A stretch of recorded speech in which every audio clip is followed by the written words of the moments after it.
Okay, today we are going to be playing a game on Nepal. The average SR of this game was 2,947, and we will be playing McCree, Widowmaker, Genji, and a tiny little bit of Reaper as well.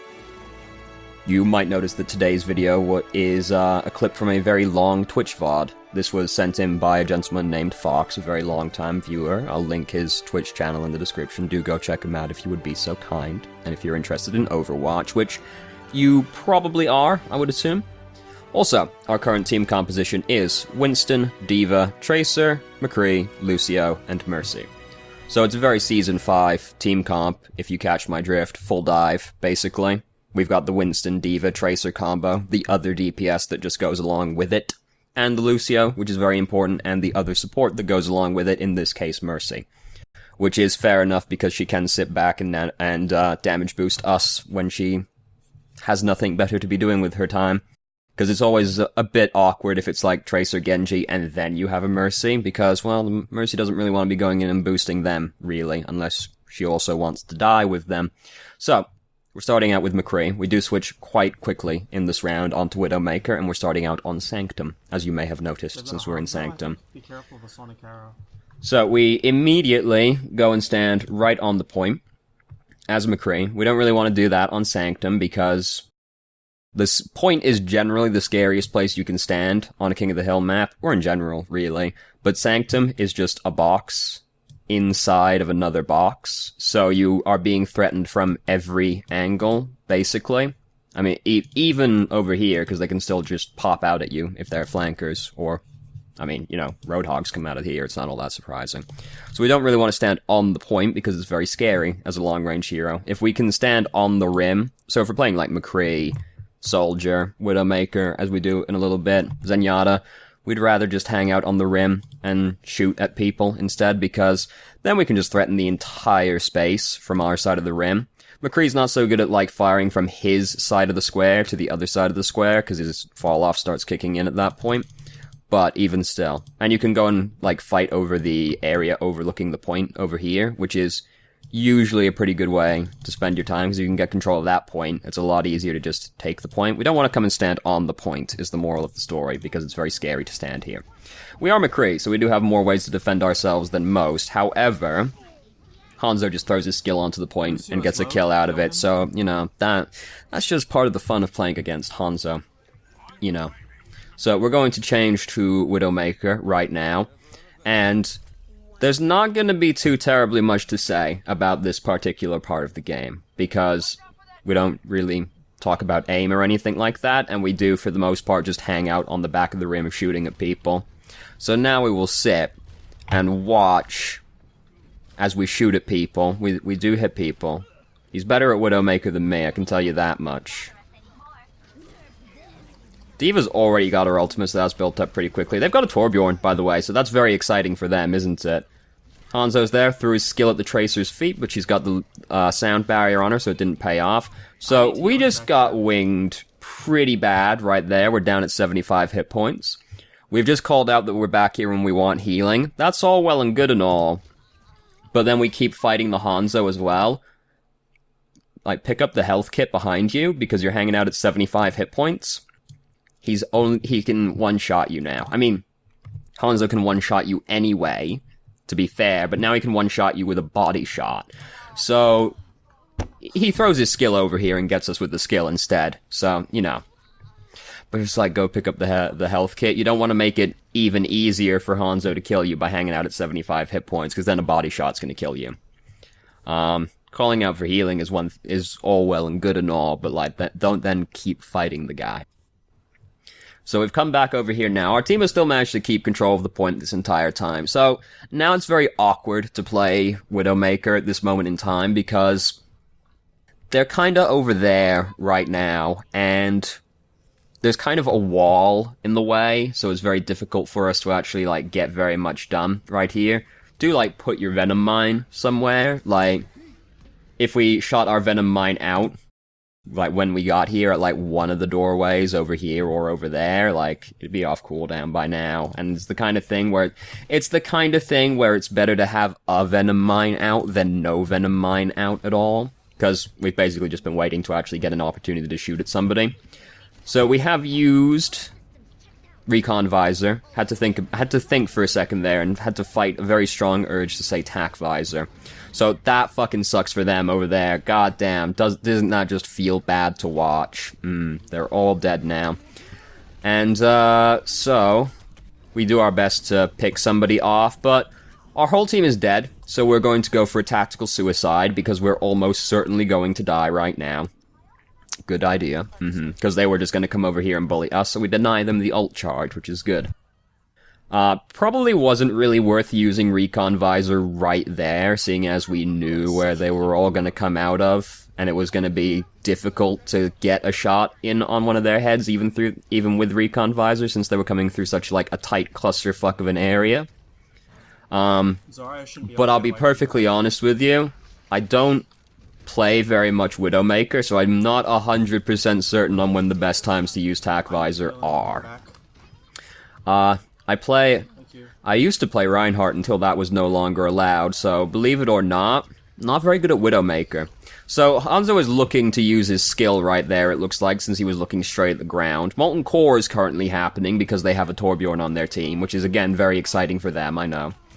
Shot Lucio right in the skull, but now he's alive again. Didn't quite get him on the revive. We did just chuck our Venom Mine onto the point, which is good. It's just, like, a lot of AoE damage, but then D.Va pops out behind us and kills us. So, we're not really hanging out on the side of the doorway that we want to be, because the right side is, well, for this side, the left-hand side, if you're on the mirror image of Sanctum, that's the much more confined area, whereas Widowmaker, you know, long-range hero, as snipers tend to be, so we would have rather have been on the other side. We'd rather have gone out the left-hand side instead, since then we've got longer sight lines and a health kit to support us behind us as well, if somebody starts trying to dive onto us. Instead, we're trying to fight in this, like, really close-up, hectic melee kind of situation, which is not really where Widowmaker wants to be, so we would have rather been on the other end of Sanctum, honestly, right there. So we've changed to Reaper right now. This is the tiny smidgen of Reaper that we play in this game right here. Then we change to Genji in the next round.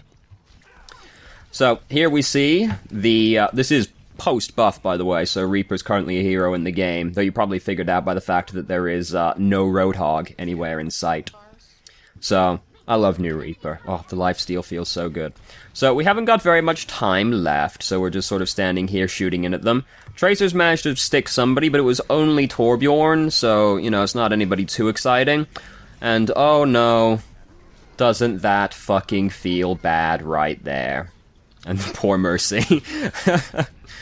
Poor Mercy. And then there's a Molten Core turret in there as well, as if matters weren't already dire enough. So yeah, we're kind of fucked because our whole team just got killed by D.Va's play of the game. Feels bad, you know, there's not too terribly much you can do about that. So we're going to change to Genji in this round on Village, and I would skip forward past all this prep time, but I think you can understand why I would be hesitant to try and do that on this timeline. So instead, we're going to sit, and we're going to fill space for 30 seconds. This is a very good Genji skin, by the way. Good job. I also have this Genji skin, but believe it or not, I also don't play very much Genji. I'm not very good at Genji. I wish I was better at Genji, but I just don't have, like, the mechanical skill necessary to play Genji or Tracer, because I've spent the entire release of Overwatch playing Reinhardt, basically. So believe it or not, my aim, not exactly the greatest in the world. I'm not going to be showing up Seagull or Taimu anytime soon. So we're all coming up on the right-hand side, which is fantastic. We're all up fighting on the high ground as you want to be on Village. So we can't really get in on anybody right now, since they're all sort of huddled together in their death ball, so we're just getting as much poke in as possible. We've already 33% of the way to Dragon Blade, which is very exciting. Thought we were going to get shot again by Hanzo, so we tried to deflect it back at him. He just didn't shoot at us. Oh look, there's Torbjorn, which is fantastic news for us, because Torbjorn's got a nice juicy head hitbox. However, we don't quite know whether or not we want to fight the Torbjorn or his turret. Just once, please. We're very upset about that turret.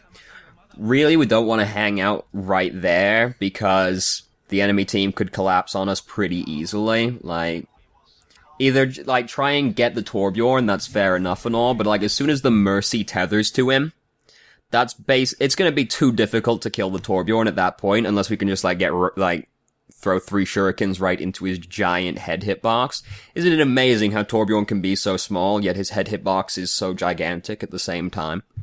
It's incredible.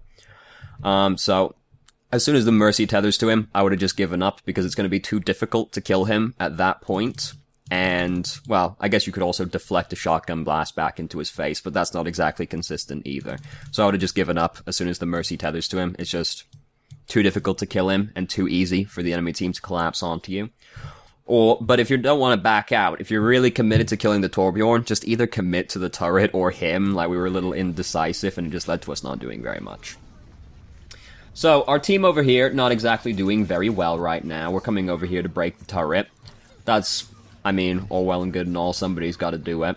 So, a bunch of our team died over here. They got rezzed. However, they are now all dead again. So, things are not exactly going well. We also don't want to be fighting these people because Zarya's over here, and Zarya can shoot us through the flex, so we don't want to get into a fight with her. Oh, look, skill, again. Has every one of our deaths been to the skill? No. Well, I mean, we threw ourselves off the edge at one point, so obviously not. So we don't want to be fighting Zarya, if at all, or around Zarya. Like, you can bully around certain tanks, like Roadhog, Reinhardt, D.Va. That's fine. Zarya's one of the tanks that can kill you, so we don't want to be fighting around her as much as possible as Genji. We'd rather go and find anybody else, basically. If Zarya's there, it's too scary. She's just gonna laser us, and it's gonna feel bad, and we can't do anything to stop it except just dash away. So, don't fight near Zarya. Go find something else to do instead. There's Zarya, by the way. So we don't want to be over here. Granted, she has 0 charge right now, and our team is behind us, so she's not all that scary. Over here, we find Lucio. We want to kill the Lucio. We don't exactly execute it very well, but we decide we're just going to pull out the Dragon Blade and cut Mercy instead. Well, we were probably going to use it to cut Lucio as well, and then just found Mercy, so that it all worked out.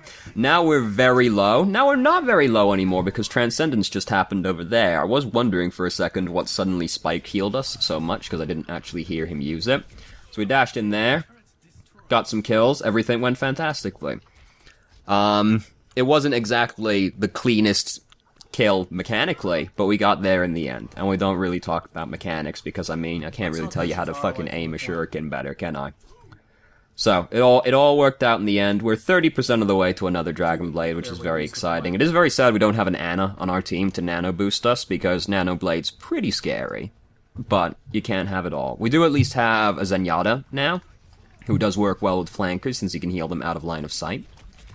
So, they're all over there together right now. Torbjorn has got the Discord Orb on him, and he was running around in, like, a suicidal position, because he was, like, way ahead of his tank line. So we should have been trying to shoot him instead, because he had the Discord Orb on him, and he was pretty out in the open.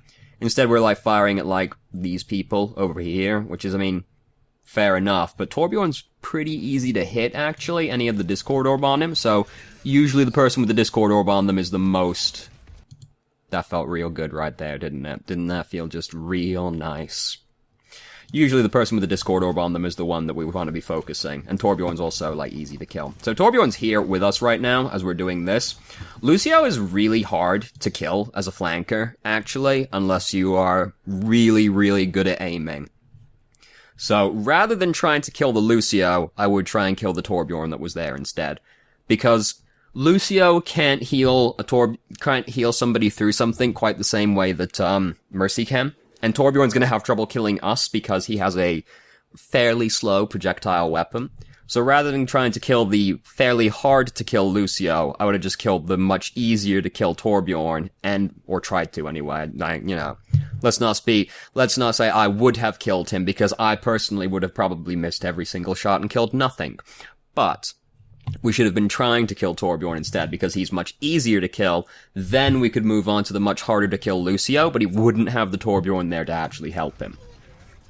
So we've arrived over here just in time to see Mercy die. We don't want to be doing anything. We don't want anything to do with Zarya, so we just moved past him and tried to... Her, not him. What? Jesus Christ, how fucking rude of me. We moved past her to try and kill the Lucio. I would have been more concerned with the Torbjorn, again, just because Torbjorn's easier to hit, and he's starting to build up his turret. And Molten Core is very scary, so we don't want to just, like, let him sit around doing damage with a turret up, in case he uses Molten Core. Because, I mean, that's something we have to worry about today on Nepal. You never know what you're gonna find. So, we have built up Dragon Blade right now. I would like to know who else has their ultimates. Please push tab more frequently so that we can know who has ultimates. That's information that does impact how you play. And we very briefly saw that Reinhardt had his ultimate, so that's very exciting. And there isn't much they can use to block it, because all they have is Zarya that can actually block it, and that's not exactly consistent either. So Torbjorn's over there, we want to break his turret. His turret's broken now, great. However, he is going to start building another one pretty soon, probably. So now we're going in on the Torbjorn. Now his team is starting to collapse in on him. You gotta be careful when you dash in like that, because we did dash in on somebody that was nowhere close to actually dying, and then we didn't manage to seal the kill, and now our dash was on cooldown when we were getting collapsed on. If you're gonna dash through somebody, you've gotta be pretty certain that you're gonna kill them, because if you don't kill them, you just end up without your dash in the middle of the enemy team, and that tends to feel pretty bad. So we have decided to pull out our Dragon Blade. This strikes me as a panic ultimate, which is not exactly a good way to use many ultimates. But Genji's ultimate in particular, I find with Dragon Blade, you have to really plan out what you're gonna do. This is why I usually recommend, like, when you're gonna use Dragon Blade, you dash, like, above the enemy team, for a couple of reasons. First off, if there's an Ana, there's no way she can miss you if you dash into the sky above the enemy team, because then you're just in the sky, and she clicks on you, and she ults you. So you make it easier if you have an Ana on your team. And then you can look down as you're falling and plan out, like, okay, I'm gonna go there, then I'm gonna go there, and then I'm gonna go there. Because your dash resets when you pull out Dragon Blade anyway, so it just helps it out a little bit more. And that just struck me as being a panic ultimate. You gotta you gotta kind of know what you're gonna do with Dragon Blade before you go in with it. It's because it's very powerful, but only in a very short window of time, so you've got to try and, like, plan out how you get the most out of it as possible. Just touch it.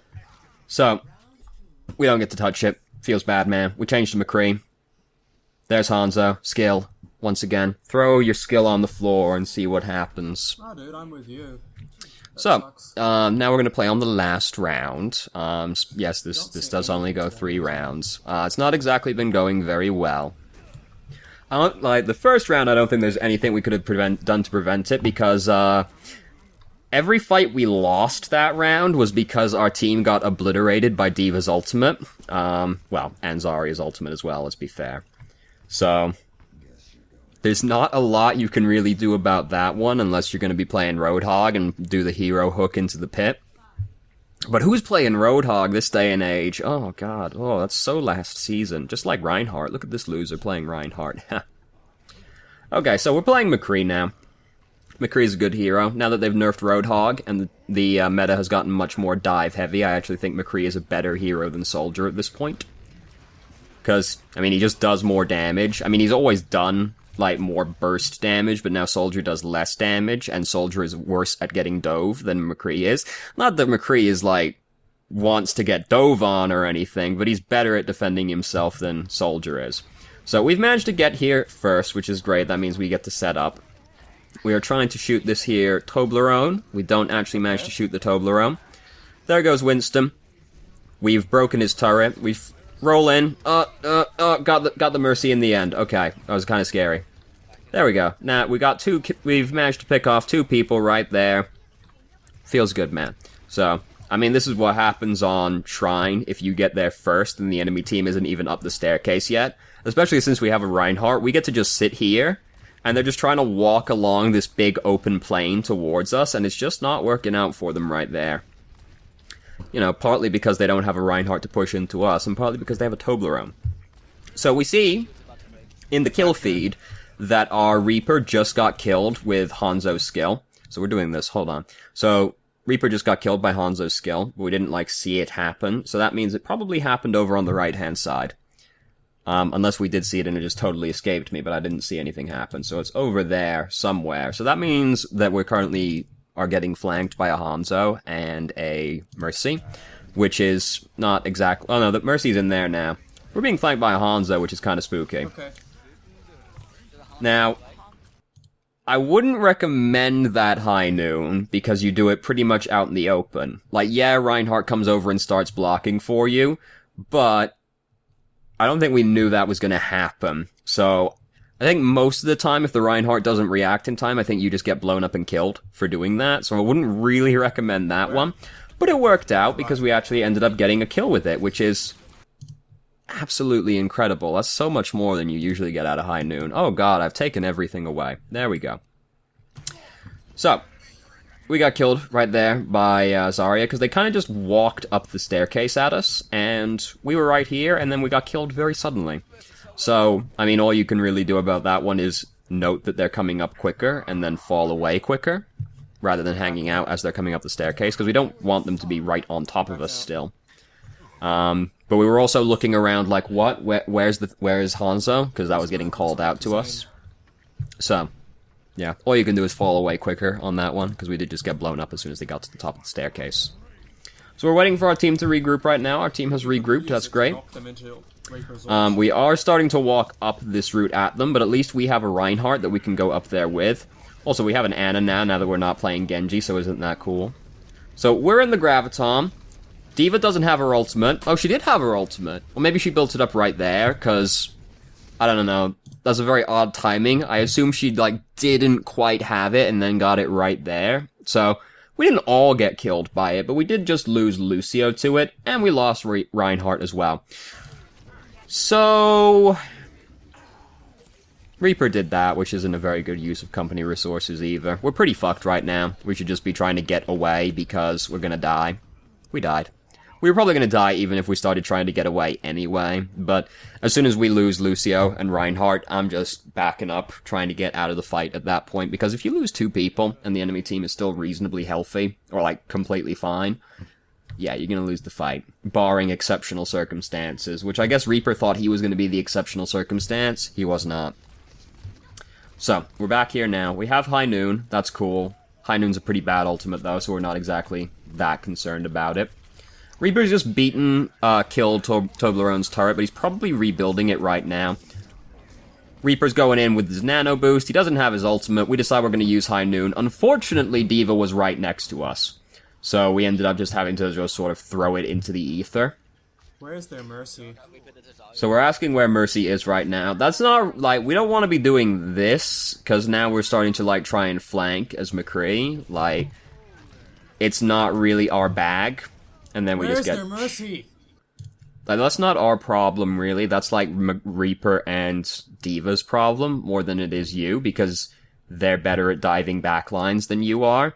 You shouldn't be concerned with trying to, like, flank around and find the Mercy. You should be more concerned with just, like, doing damage to the front line, basically. Similar bag to Soldier, but less long range than Soldier. You just want to hang out, like, with your Reinhardt, and just try and pop heads, and like, when somebody gets too close, throw a flashbang at them. You don't want to be doing like all this walking around the back end looking for Mercy. That's not your job. That's Reaper and D.Va's job. Granted, as we can see right here, they're not exactly very good at it.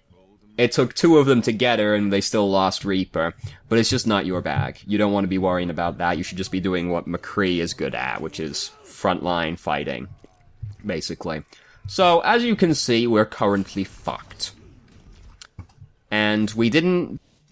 one of those instances where it's like, I feel like we were probably touching it, but, I mean, even if we got there, we were gonna die. And then, not too terribly much was gonna happen.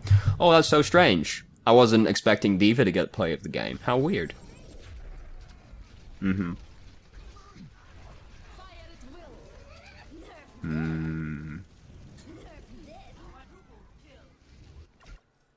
Oh.